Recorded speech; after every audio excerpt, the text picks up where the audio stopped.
Today we are going to do a color blocked art project.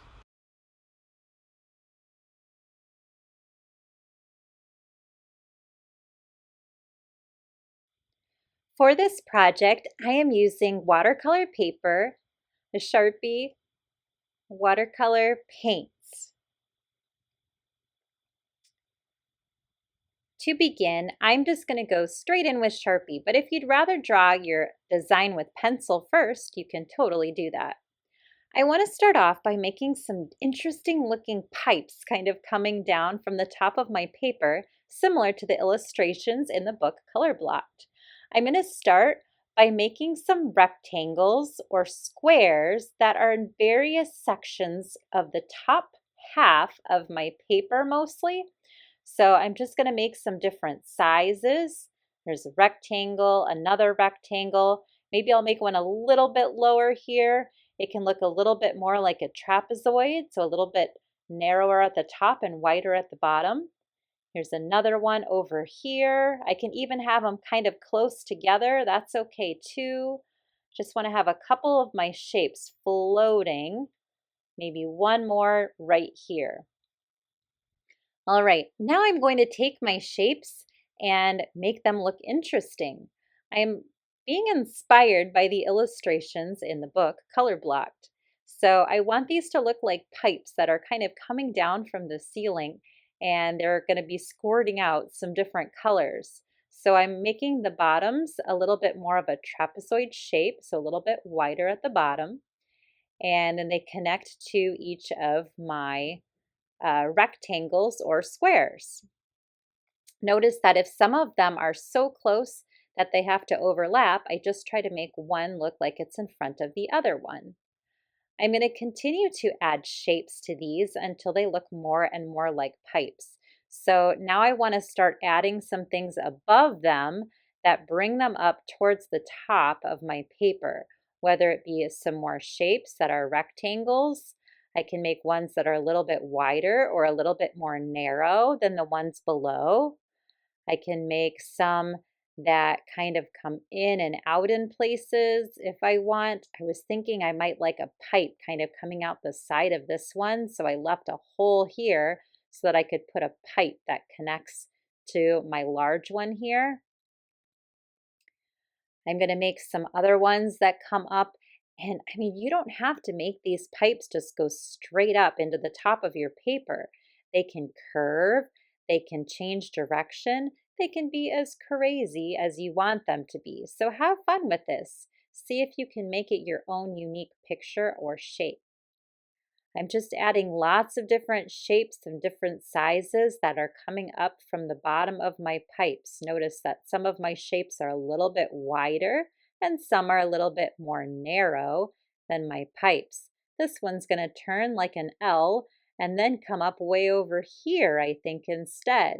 And maybe there's even going to be another pipe that's in front of it. So you can kind of have fun with some of your pipes overlapping or covering up other pipes that are behind it.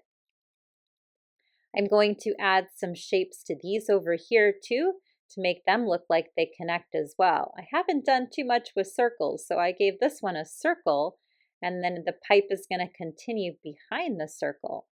So see if you can get creative with some of the different shapes that you make coming up from your pipes. This one's going to be a really long, narrow one, and these two are going to connect together and then maybe go over here a little bit.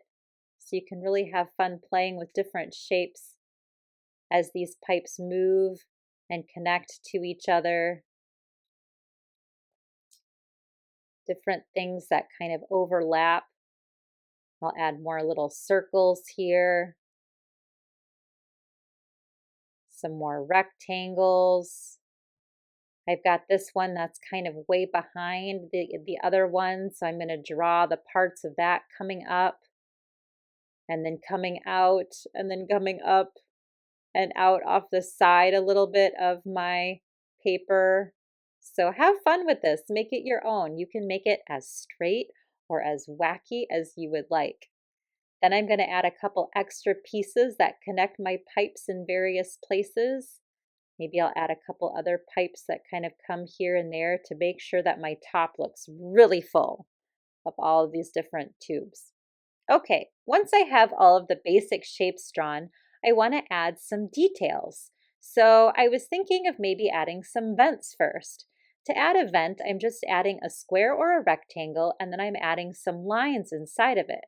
I decided to go with some diagonal lines, but you could do horizontal or vertical lines or even wavy lines if you would like. I'm adding some vents on different sections of the pipes. This allows a little bit of air or exhaust to go in and out. Who knows? I'm also going to add a circle up here and maybe make it like a wheel. So I'm going to add another circle inside of it and then another circle in the middle and make it look kind of like a steering wheel or a wheel that I would turn maybe to turn the pipe on or off. I'm also going to add some sections like this that look like they're bolted together by making a line and putting some dots right next to it. You could put circles for bigger screws or bolts, or you could do some smaller dots for some smaller screws or bolts. I'm going to do that in a lot of different places just to add some details to these pipes to give them a little bit more interest and more character. The fun thing is you can add them wherever you would like. So if you want to do them similar to what I'm doing, go for it. If you want to make it your own, even better. I'm adding some different things that you can turn, cranks and pulleys, different bolts in places to make sure that all of my things stay together until the entire top section here is filled with different designs. I'm adding a little thermometer here so I can make sure that the temperature is good. All sorts of different things. Maybe other vents, other little pipes, other little pieces, whatever I can add.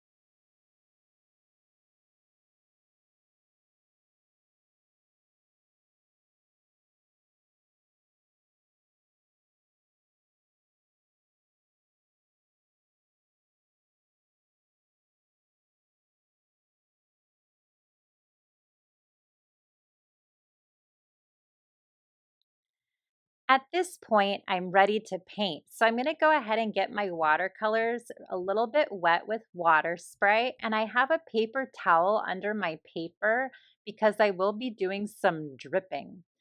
I'm going to get wet right below where each of my tubes comes down with just clean water. I want it to be pretty juicy right underneath each opening as it comes down. So I'm just putting some clean water with my brush under each tube and trying to get it nice and juicy and wet. I'm trying not to go too wide with my water. Now I'm going to start picking out some colors. So my first color I'm choosing to do is pink. If you want to, you can go in the order of the rainbow, but you don't have to. I decided to start with a pink instead of a red, and I'm trying to get lots of juicy watercolor right underneath the tube. Then when I hold it up, I want to try to get it to drip. And you can do that by tapping it a little bit. You can add a little bit more water to it, and that should help drip. If you need to, you can kind of pull the drips down a little bit off the bottom of your paper, and then notice that they're getting my paper towel nice and wet. I'm going to try to get enough drips to go all the way off the bottom, and I'm going to keep adding lots of pink towards the top so that it's very bright and colorful. And it makes it look like it's coming straight out of the tube. Then I'm going to do the same exact thing with the other colors and the other tubes. So my second tube here is going to be orange. And I want to go ahead and try to get my orange to drip as well. So I may just need to keep on adding extra color extra water so that I can get it to drip down my paper. I'm kind of holding my paper up with one hand at an angle so that it drips down my paper with my other hand, which is kind of fun. I'm trying to make sure that it's nice and bright, so if I need it to stay closer to where the opening is, I can lay my paper a little bit more flat and then it will get nice and bright next to the opening. Or if I want it to drip down, then I lift my paper up a little bit and then it goes down my paper. Notice that a little bit of orange mixed with my pink, and that is totally fine as well. My yellow is going to do that too, and it's totally fine if it mixes with my orange. I'm deciding to go in rainbow order for mine. So I've got pink, orange, and yellow, and got these warm colors starting us off and dripping down my paper. Then I'm going to do green next, and I'm going to get that right under this one, and it looks like it's not super bright, so I definitely want to get a lot of color and try to get that green to show up a little bit more. So I'm making it flat and really trying to fill that area with my green paint. And then I'm going to do some blue right here. This is kind of a turquoise blue, and I'm going to get that to go all the way down off the bottom of my page and drip, drip, drip. And then instead of purple, I think for my last one, I'm actually going to use a darker blue so that my lighter blue and my darker blue look nice when they mix too. Although I could have used purple as well. So I'm going to go ahead and get these colors nice and bright. I'm really trying to dig into these paints and get as much color as I can coming down. And then I'm going to use this dark blue here for my last one and get that nice and drippy as well. So I can add more paint, more water, and I can lift my paper up higher to get the drips to come down. Look at the fun colors that look like they are coming out of these pipes. I am loving how this is looking, and hopefully you are having a blast with the dripping. Dripping is a super fun watercolor technique that I love to use. I'm just kind of going back in and making sure my colors are nice and rich and vibrant before I call this a masterpiece. So I hope that you were inspired to create some fun art. This is a fun story to inspire us all. Thanks so much for joining me in making this color blocked inspired painting, and I hope you let your creativity shine. Check out Elke Art for more fun art tutorials, and thanks so much for watching. Bye!